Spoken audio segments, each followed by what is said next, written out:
Today we continue with Chapter 2 from The Dance of Anger. Old moves, new moves, and counter moves. The evening before my workshop on anger was scheduled to take place, a woman named Barbara telephoned me at home to cancel her registration.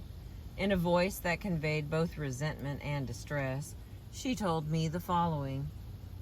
I so much wanted to come to your workshop, but my husband put his foot down. I fought with him until I was blue in the face, but he won't let me come. What was his objection? I inquired. You, she said.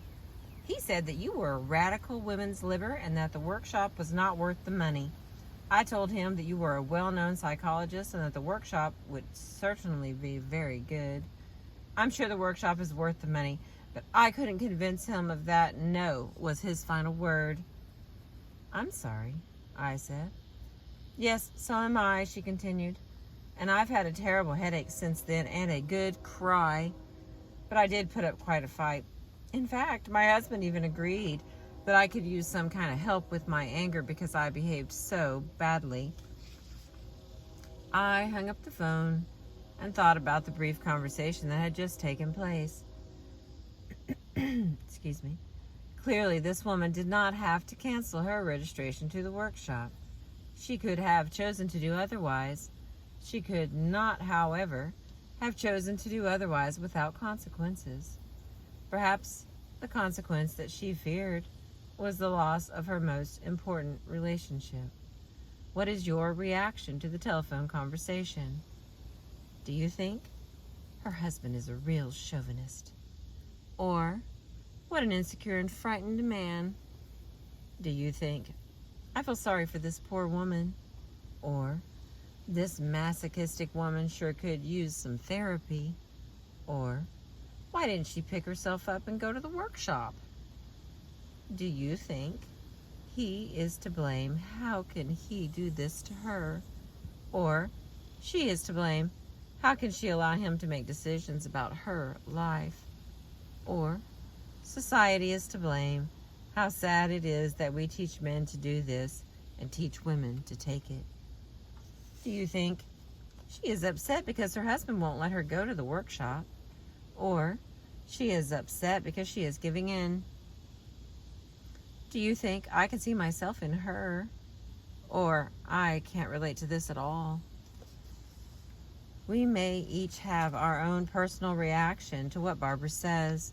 Many of us will not want to identify with her story.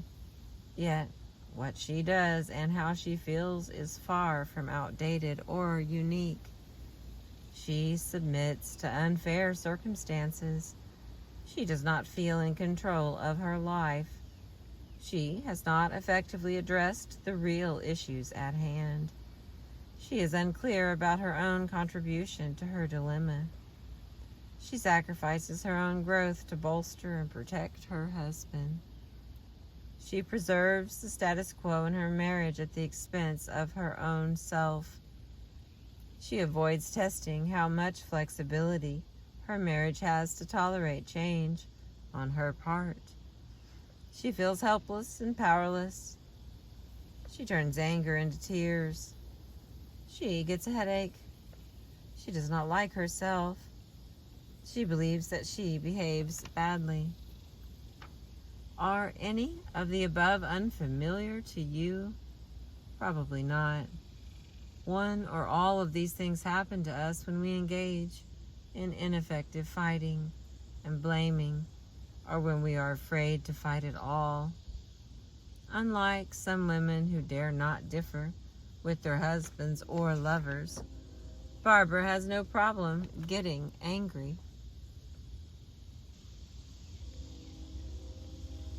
Her problem is that she fights in a manner that ensures that change will not occur, and she protects her husband and the status quo of their relationship at the expense of her own growth. Carry on as she may, Barbara does not challenge the basic rule in the relationship that her husband makes the rules. She de-selfs herself for her man. What is de-selfing? Obviously, we do not always get our way in a relationship or do everything that we would like to do. When two people live under the same roof, differences inevitably arise, which require compromise, negotiation, and give and take. Excuse me. If Barbara's husband was upset about the workshop, and if the workshop was not really that important to her, she might have decided to forget it. This in itself would not necessarily be a problem for her.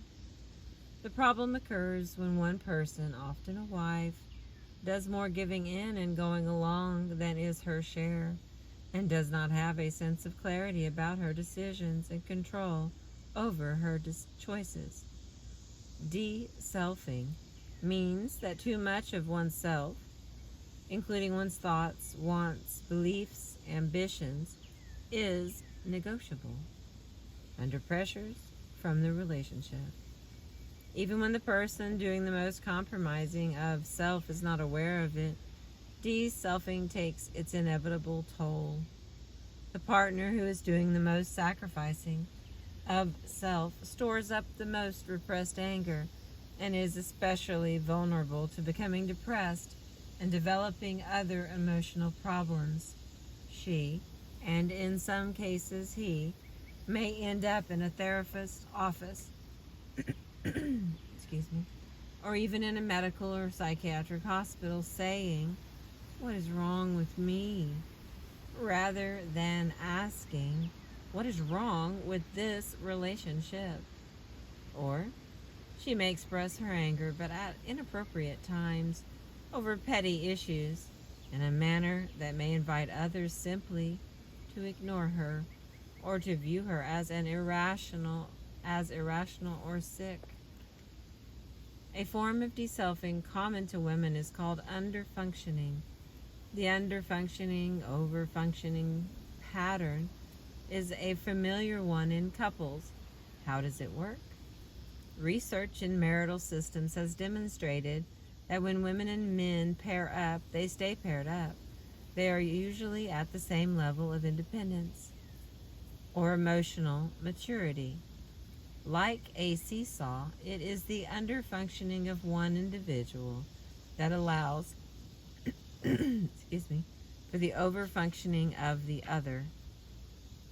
A wife, for example, may become increasingly entrenched in the role of the weak, vulnerable, dependent, or otherwise dysfunctional partner. Her husband, to the same degree, may disown and deny these qualities in himself. He may begin to direct the bulk of his emotional energy towards reacting to his spouse's problems rather than identifying and sharing his own. Underfunctioners and overfunctioners provoke and reinforce each other's behavior so that the seesaw becomes increasingly hard to balance over time. The more the man avoids sharing his own weaknesses, neediness, and vulnerability, the more his woman may experience and express more than her share. The more the woman avoids showing her competence and strength, the more her man will have an inflated sense of his own. And if the underfunctioning partner starts looking better, the overfunctioning partner will start looking worse. My brief telephone conversation with Barbara suggests that she is the underfunctioner in her marriage. Of course, not all women sit on the bottom of the seesaw in their relationships. In real life, there are any number of happy and unhappy arrangements. A man may sit on the bottom of the seesaw, or a couple may keep the seesaw moving over time, or each partner may compete with the other for the more helpless, one-down position.